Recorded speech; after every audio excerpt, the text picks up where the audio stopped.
جنگ عظیم دنیا کی جنگوں میں سب سے خوفناک جنگ تھی۔ یہ جنگ 4 سال اور 3 ماہ جاری رہی۔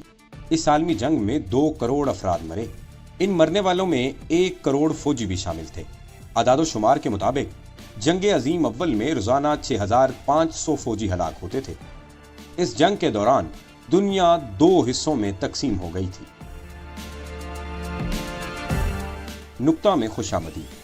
آج کی ویڈیو میں ہم آپ کو بتائیں گے کہ یہ جنگ کیسے شروع ہوئی اور کون سا ملک اس میں شامل تھا، اور یہ بھی بتائیں گے کہ برصغیر پاک و ہند سے کتنے لوگوں نے اس جنگ میں حصہ لیا اور کتنے لوگ لقمۂ اجل بنے۔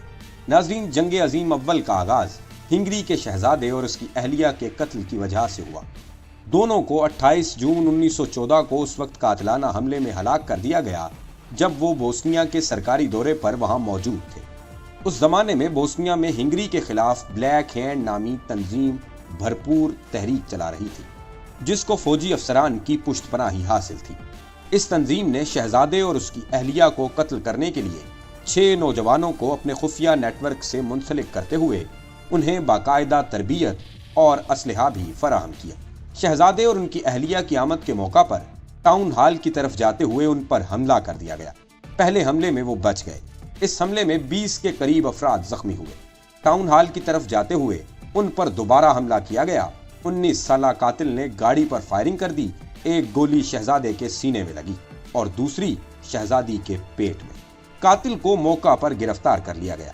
واقعے کے رد عمل کے طور پر سربینس کے 1000 سے زائد گھروں، دکانوں، اسکولوں، ہوٹلز، پرنٹنگ ہاؤس اور بینکوں کو مسمار کر دیا گیا۔ 1 ماہ بعد ہنگری نے بوسنیا کے خلاف باقاعدہ طبلِ جنگ بجا دیا۔ بوسنیا نے حالات کے پیش نظر روس سے مدد طلب کی۔ روس نے مدد کی حامی بھر لی۔ روس کے میدان میں آنے کے بعد ہنگری نے جرمنی سے مدد مانگ لی۔ یہاں یہ آپ کو بتاتے چلیں کہ آسٹریا، ہنگری اور جرمنی کا 1882 میں ایک معاہدہ ہوا تھا، جس کے مطابق طے ہوا تھا کہ مشکل وقت میں ایک دوسرے کے ساتھ دیں گے۔ چنانچہ اس معاہدے کی روح سے جرمنی ہنگری کے ساتھ مل کر بوسنیا پر حملہ کر دیا۔ اس حملے کے بعد روس نے جرمنی پر حملہ کر دیا۔ ناظرین، اسی زمانے میں الائیڈ فورسز کا ایک اتحاد بنا تھا، جس میں روس، برطانیہ اور فرانس شامل تھے۔ فرانس چونکہ روس کا اتحادی تھا، لہٰذا اس نے بھی جرمنی پر حملہ کر دیا۔ اب جرمنی پر دونوں طرف سے حملہ ہو چکا تھا۔ ایک طرف روس اور دوسری طرف فرانس کے ساتھ جنگ میں بری طرح الجھنے کی وجہ سے جرمنی مشکلات سے دوچار تھا۔ جرمنی کی مشکلات تب بڑھیں جب برطانیہ نے بھی تیسری طرف سے حملہ کر دیا۔ اب جرمنی تینوں اطراف سے جنگ میں بری طرح گھر چکا تھا۔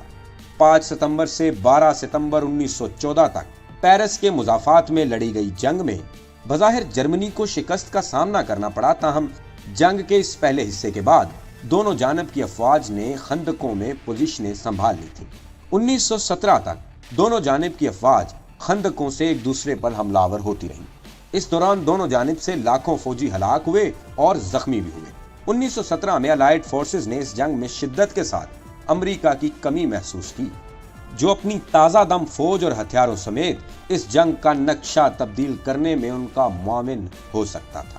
کئی برس گزرنے کے بعد اب امریکہ بھی جنگ میں شامل نہ ہو کر خود کو تنہا محسوس کر رہا تھا، تاہم اس دوران میں امریکہ کے حوالے ایسے 2 بڑے واقعات رونما ہوئے جن سے امریکہ میں جنگ میں شامل ہونے یا نہ ہونے کے لیے رائے عامہ تبدیل ہو گئی۔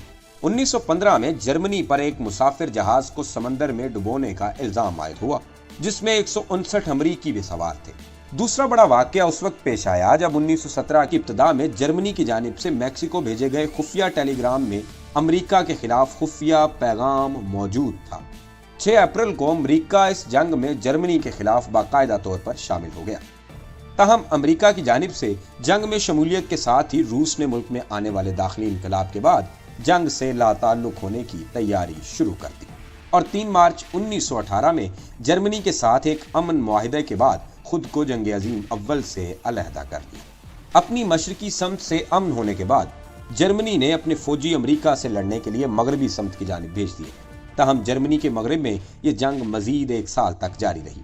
امریکی فوجی اس جنگ میں تازہ دم تھے، جبکہ دیگر الائیڈ فورسز مسلسل 3 سال سے لڑنے کے بعد اب تھک چکے تھے۔ 1918 کے اختتام پر فریقین کے مابین عارضی صلح پر اتفاق ہوا۔ اور 11 نومبر 1918 کی صبح 11 بجے کروڑوں لاشوں اور زخمیوں کے ساتھ پہلی جنگ عظیم کا اختتام ہوا۔